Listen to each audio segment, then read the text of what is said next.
Combat Engineer in Action. Sa bahagi pong ito mga kaibigan ay ating pumakapanaya mga napakahusay at ipinagmamalaki nating kaibigan mula po naman sa Combat Engineer ng 7th Infantry Division Philippine Army, ang kinatawan at ating guro ng palatuntunan ngayon. Wala pong iba kundi si Major Romel N. Arnado. Tama ba sir? Arnado? Combat Engineer Philippine Army. Sir, mapagpalang araw. Kumusta na kayo sir? Isang mapagpalang araw din sa inyo, sir, at sa mga nakikinig at sa mga followers and supporters ng inyong programa. More power sa inyong programa. Sir, kumusta ang combat engineer ngayon ng 7th Infantry Division? Sa ngayon, ang role ng Combat Engineer Regiment dito sa area ng Fort Magsaysay, actually ay nasa Fort Magsaysay kami, kasama namin sa loob yung 7th Infantry Division, IMPOM, at mayroon din silang kanya-kanyang role na ginagampanan. Kami naman sa Combat Engineer, ang isa sa mga role na mahalagang ginagampanan namin ay naka-design ang Combat Engineer Regiment sa nagsiship kasi tayo ngayon sa Territorial Defense.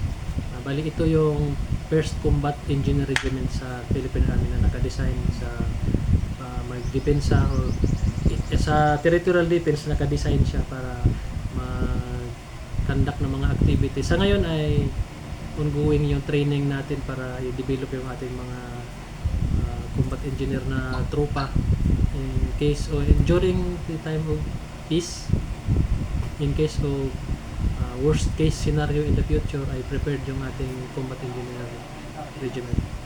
May plano ba sir ang combat engineer na magdagdag ng puwersa ng mga personnel? Sa ngayon, nakadepende tayo sa tinatawag nating troop organization and equipment. Ang nag-decide dito ay ang higher headquarters kung mag-create sila ng another combat engineer regiment or magdagdag pa ng ibang engineer regiment base sa kanilang future force structure. Nakadepende yan sa ating higher headquarters. Pero sa amin, sa combat engineer regiment, nakadepende tayo sa, may tinatawag kasi tayong annual operating program or may TO na tinatawag kung ano lang yung kayang i-create ng army o ngayong taon, ano ang kakayahan ng armed forces or ng Philippine Army na mag-create ng ganito kadaming sundalo or mag-recruit, ay nakadepende yan sa ating higher headquarters. Okay, may katanungan sir dito. Sa mga nag-i-schooling from other unit, anong cycle sir ngayon ang tinuturuan ninyo? Bali yung sa combat engineer, may separate siya sa regular na training cycle sa kinakandak ng training command. Bali mayroon tayong combat engineer school na exclusive sa mostly sa engineer, and mayroon din tayong nagjo-join na mga ibang branch of service. May maliban sa ibang branch of service ng army, mayroon din sa Coast Guard kasi mayroon din silang programa na sa ma-develop din yung capability nila as future defenders. Iba yung training natin sa TRACOM, sa training dating TRADOC na ngayon TRACOM. Meron tayong separate na combat engineer school, pero provisional pa sa ngayon, ongoing pa yung development para maging full-fledged siya na school. Mostly yung mga training namin ay since na magdi-defense tayo, andyan yung explosive, ordnance, landmine, na skills ng isang sundalo, lalong-lalo na sa defense. Sir, doon sa schooling ninyo, puro mga unit ng combat nasa engineering sila, di pa unit, o meron din mga from the other unit ng infantry or what kinds of service ng army ay nag-i-schooling sa inyo? Mayroon din nagpapadala yung ibang APOSES, ibang branch of service, dahil para ma-develop yung para sa defense natin, sa defense concept, ay para magkaroon ng yung pagsasalin ng mga kaalaman ng iba't ibang APOSES, katulad sa amin sa combat engineer. Mayroon din nagjo-join ng mga scout ranger, at kami rin nagpapadala rin kami ng tropa na mag-scout ranger para nang sa ganun ay well prepared yung ating mga sa combat engineer, na tropa sa combat engineer, at the same time nag-accept din tayo ng mga estudyante galing sa ibang aposis para sa ganun ay lumawak din ang kanilang kaalaman tungkol sa defense na gamit ang combat engineer system. Okay, sir. Balitado, sir, na meron kayong connection ngayon sa mga reserve force ng reserve command. Kumusta, sir, ito? Bali, napakahalagang tanong yan at alam naman natin na ang reserve force ay siya yung pinaka-importante sa isang bansa na pag may malakas kang reserve, ibig sabihin kinikilala ka ng ibang bansa pag may alam nila na mayroon kang malakas na reserve. Example, yung Israel, mayroon siyang isang matibay na reserve kaya kinikilala siya.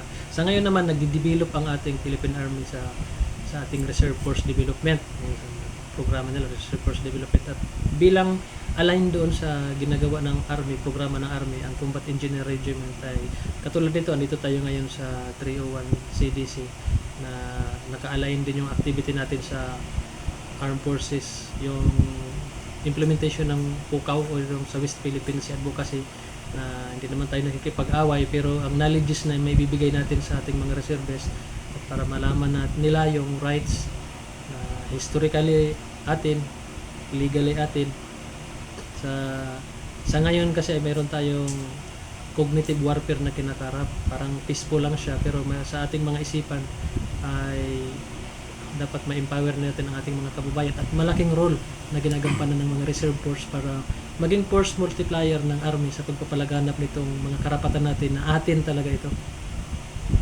Okay, meron mga portion o plano ang ating combat engineer na ito kasing iba nating infantry dito sa Reserve Command ay nakailalim sa 94 IB ba?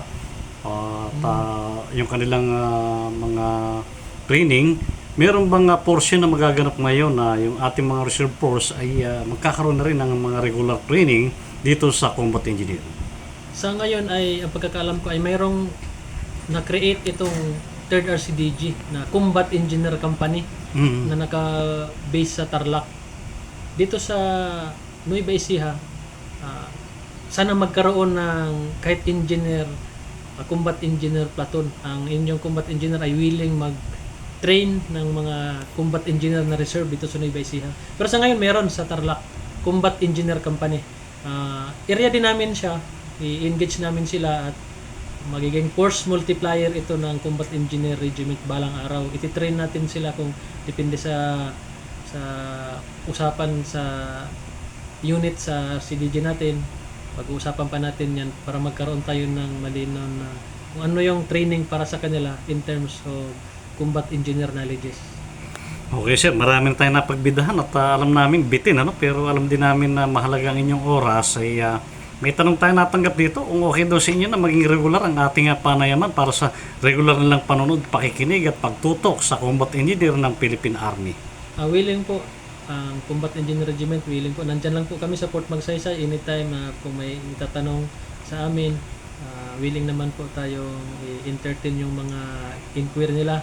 At the same time, meron po kaming Facebook account, Combat Engineer Regiment Philippine Army, sa mga gustong matutunan pa kung ano ang meron sa capability namin. Ito yung isa sa mga capability ng engineer. Ito yung mobility, counter mobility, and survivability na isa sa mga sa ngayon ay isa ang Combat Engineer Regiment sa unit na na-create ng Army na ngayon ay kakaiba siya sa ibang unit na galing kasi ako sa Engineer Brigade na more on construction.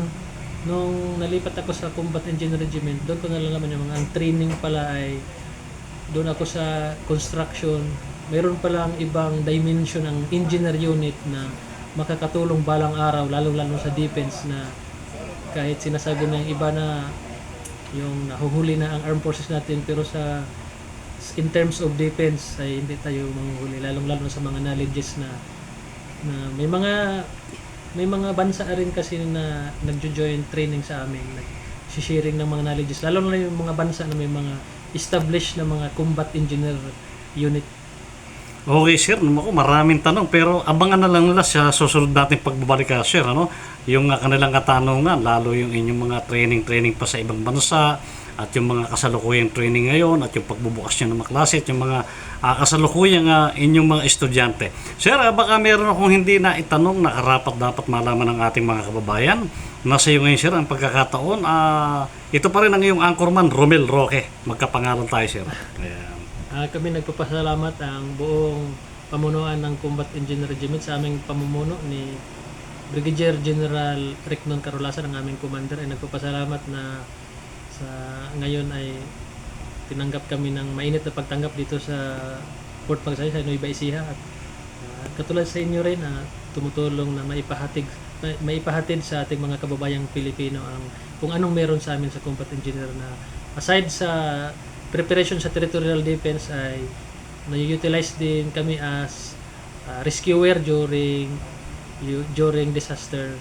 Meron kaming mga disaster response operation na kinakandak, lalong-lalo na yung katatapos ng mga recent typhoons dito sa Luzon at sa Visayas.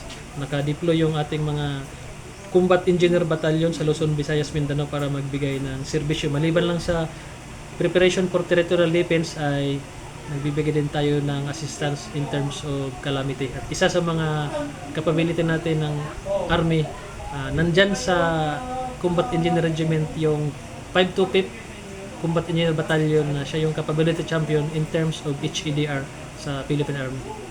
Okay, maraming salamat. Inyo po nga napanood at napakinggan, mga kaibigan, ang ating napakahusay at pinagmamalaking kaibigan.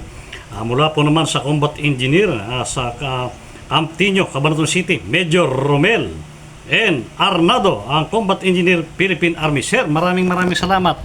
Mabuhay ka. More power sa programa niyo. Mabuhay sa ating lahat.